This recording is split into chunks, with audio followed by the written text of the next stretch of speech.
만나서 반갑습니다. 앞 강의에서 하나님은 사랑이시라고 했습니다. 사랑은 주는 것입니다. 하나님은 하나님의 형상대로 지으신 인간을 사랑해서 인간이 이 땅에 살아가는 데 필요한 가장 중요한 것들을 전부 공짜로 우리에게 주십니다. 그 가운데 하나가 바로 물, 바로 피지요. 모든 생명체는 물이 없이는 존재할 수가 없습니다. 물은 바로 생명의 원천입니다. 자, 그럼 이 시간에는 누가 비를 내리게 하는가 하는 겁니다. 누가 물을 우리에게 공급해 주는가. 자, 욥기 38장 26절 이하에 누가 사람 없는 땅에 사람 없는 광야에 비를 내리며 황무하고 황폐한 토지를 흡족하게 하여 연한 풀이 돋아나게 하였느냐. 누가 모든 땅에 모든 생명체에게 누가 비를 내리는 겁니까? 우리는 물을 이렇게 마시고 사용하면서도 누가 물을 주는지를 모르는 사람이 많이 있습니다. 많은 분들이 물은 하늘에 준다라고 생각하는 사람이 많이 있습니다. 자, 성경에다 보니까 이방인의 우상 가운데 능히 비를 내리게 할 자가 있나이까? 하늘이 능히 소나기를 낼 수 있으니까. 눈에 보이는 현상은 분명 위에서 하늘에서 비가 내립니다. 그러니까 사람들이 비는 하늘이 준다고 생각합니다. 하늘은요, 스스로 비를 줄 수가 없습니다. 하늘에 스스로 비를 준다면 왜 지구에만 비를 주겠습니까? 다른 다 행성에도 비를 줘야 되죠. 현재까지 밝혀진 바에 의하면 지구에만 비가 내립니다. 지구에만 물이 있습니다. 결코 하늘이 비를 주는 것이 아닙니다.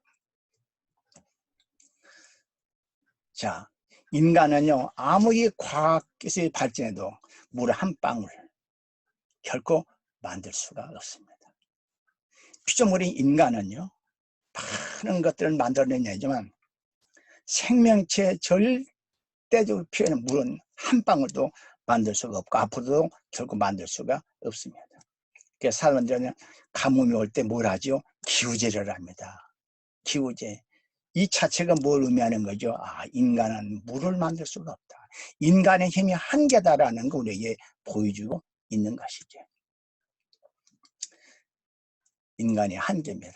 그래서 사람들이 요즘에 인공강우를 많이 이야기하죠. 신문에 보니까 중국 타는 목마름 인공강우로 해수 그랬습니다. 야, 인공적으로 비를 내리게 한다? 이 내용을 봅시다.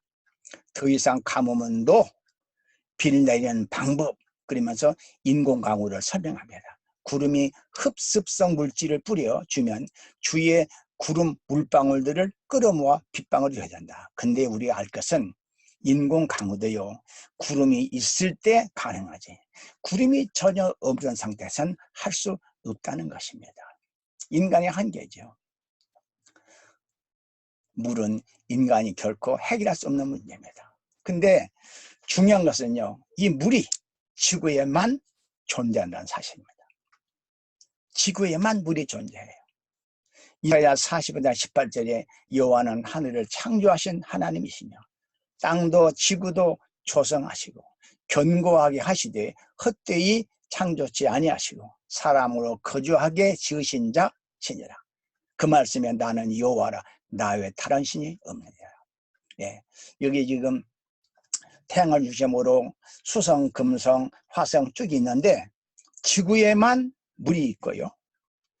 다른 수성, 금성 다른 데는 물이 없습니다. 왜 그럴까요? 지구에만 생명체가 인간이 존재이기 때문에 그렇습니다.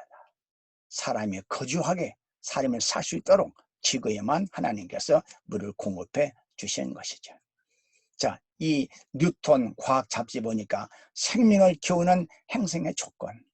그러니까 행성에 생명체가 살려면요, 첫째 조건이 바로 물입니다. 물이 없이는 어떤 행동도 존재할 수가 없다는 것이죠. 물은 생명의 원천인 것을 우리가 확인할 수 있습니다. 또 이 과학 잡지에 보니까요, 필요한 조건 가운데 가장 중요한 것은 액체 상태의 물이다. 물이 액체, 기체, 고체가 있는데 이 액체 상태의 물이 존재해야 되는 것이죠. 태양계의 8개 행성 가운데 액체 물이 존재하는 곳은 오직 지구뿐이다. 이건 다 과학적으로 밝혀진 사실입니다. 자, 인간은 아무리 과학 기술이 발전해도 물 한 번을 만들 수가 없다. 물을 만들 수 있는 분은 바로 창조주 하나님이시다. 그 하나님이 창조 첫날에 하나님이 빛만 만든 게 아니고 하늘과 지구를 만드시고 물을 창조하시고 빛을 창조하셨습니다. 하나님이 이르되 물 가운데 궁창이 있어 물과 물로 나누리라 하시고, 하나님이 궁창을 만드사 궁창 아래의 물과 궁창 위의 물로 나누게 하시니 그대로 되니라. 하나님께서 모든 대기권을 만드시고 하나님이 지구를 만드시고 하나님이 물을 직접 창조하셨습니다. 물은 하나님만이 만들 수가 있습니다. 그런데 과학적으로 밝힌 바에 의하면 이 지구상에는 일정한 물의 양이 총량이 그대로 유지된다라는 사실입니다. 만약 지구의 수량이 조금 아주 달랐다면 어떻게 될까? 지구에는요 엄청난 위험이 온다는 겁니다. 현재의 물의 양이 가장 이상적이라는 것이죠. 지금보다 수량이 총량이 많아도 적어도 지구에는 위기가 온다는 것을 이 과학 잡지는 우리에게 말해주고 있습니다. 자, 누가 비를 내리게 한다고요? 성경에 내가 뿌린 종자에.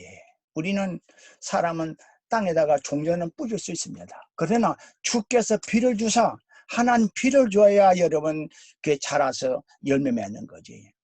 비를 주지 않으면 모든 농사 다 헛수고가 되고 마는 것입니다. 주님께서는 그 풍성한 보물 창고 하늘을 여시고 보물 창고 철을 따라서 당신들한테 비를 내려주시고 당신들이 하는 모든 일에 복을 주실 것입니다. 여러분, 비가 내리는 게 최고의 복이라는 사실을 우리가 알아야 됩니다. 내가 뿌린 땅에 종자에 주께서 비를 주사 하나님이 먹을 거 주신다고 이렇게 성경에 분명히 기록되어 있습니다. 자, 그런데 비가 내린 원리를 보면 정말 놀랐습니다. 자, 하나님은 어떻게 비를 내리게 하는가? 하나님은 태양을 통해서 이 바다의 호수의 물들을 하늘로 끌어올립니다.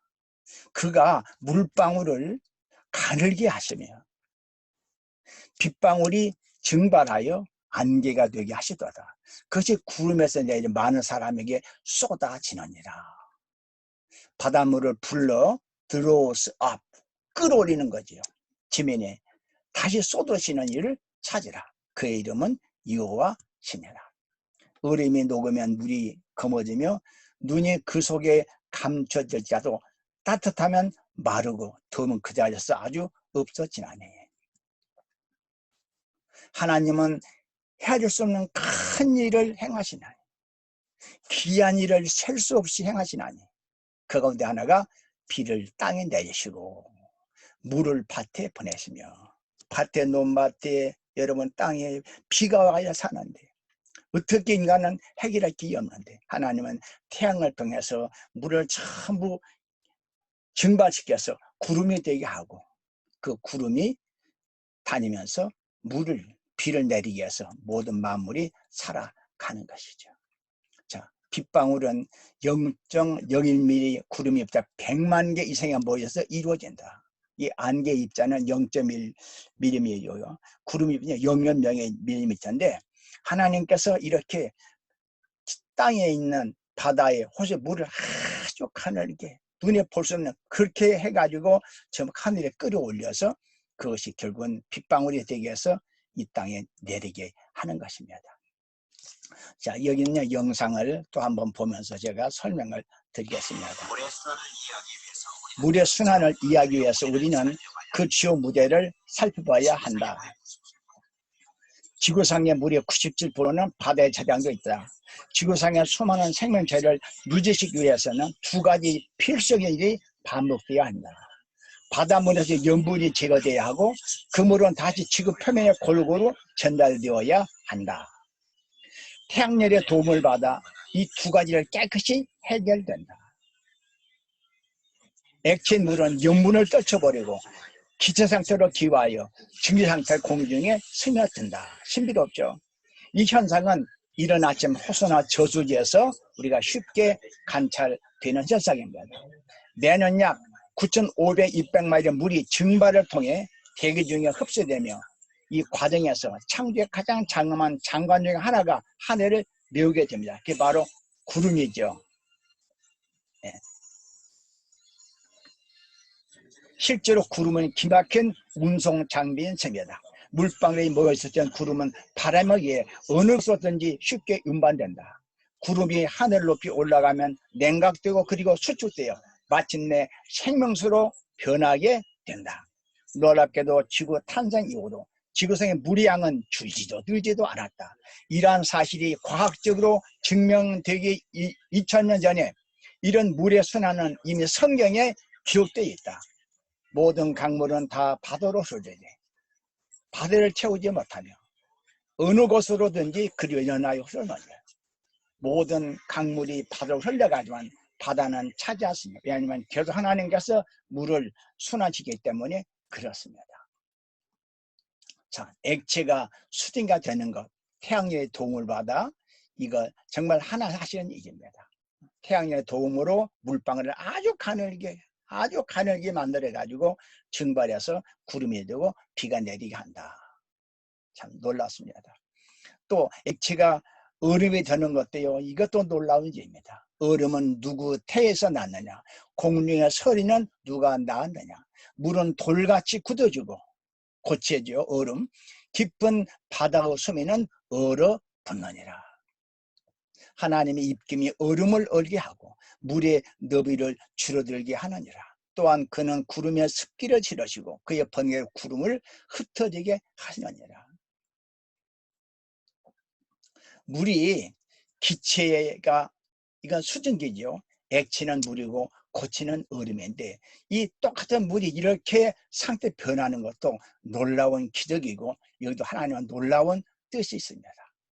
물이 액체가 얼면 얼음 고체가 되고요. 물이 증발하여 수증기 기체가 됩니다. 이 물의 상태 변화가 없다면 지구 생명체는 살아갈 수가 없을 것입니다. 물의 기체, 액체, 고체 상태 변화 속에서 하나님의 놀라운 지혜를 우리가 볼 수가 있습니다. 자, 여기 과학으로 하나님 만나다 김경태 포항공대 교수의 책에 보니까 이렇게 나와 있네요. 태양열은 초당 수십억 리터의 물을 증발시키고 태양열이 공기보다 가벼운 수증기는 하늘로 올라가서 공기 중에 미립자를 중심으로 응결 과정 거쳐 구름을 형성한다. 바람과 기류는 이 구름들을 이동시키면서 강수 과정을 통하여 일정한 크기의 비난론으로 지면에 내리게 된다. 또 하나님께서는 구름을 만드시고, 여러분 이런 과학자도 보세요. 성경의 창조가 얼마나 사실인가를 확신하고 구름을 하나님 만드신다. 그가 물을 쏴서 바람을 이용하여 지구 내로 깊숙한 곳으로 운망하도록 창조하였다. 우리가 씨를 뿌리고 곡식을 키워내고 가을에 추수하여 먹고 살 수 있는 것도 하나님께서 구름을 통해 비를 보내준 덕분이다. 저 하늘에 떠있는 구름을 바라보면서도 하나님의 오묘하고 깊은 사랑의 손길을 느낄 수 있어 감사하게 된다. 여러분, 이게 바로 하나님의 사랑입니다. 그래서 우리는 비가 오면 무조건 감사해야 됩니다. 은혜가 신문에 보니까요, 264억짜리 비 그랬네요. 국토해양부는 지난달 20일부터 지난 3일까지 내린 봄비 가치가 264억이 이른다고 밝혔다. 여러분, 이건 돈으로 사실은 환산할 수가 없는 것이죠. 여러분, 물은 누가 준다고요? 바로 하나님이 주십니다. 우리는 비가 올 때는 무조건 하나님 앞에 감사로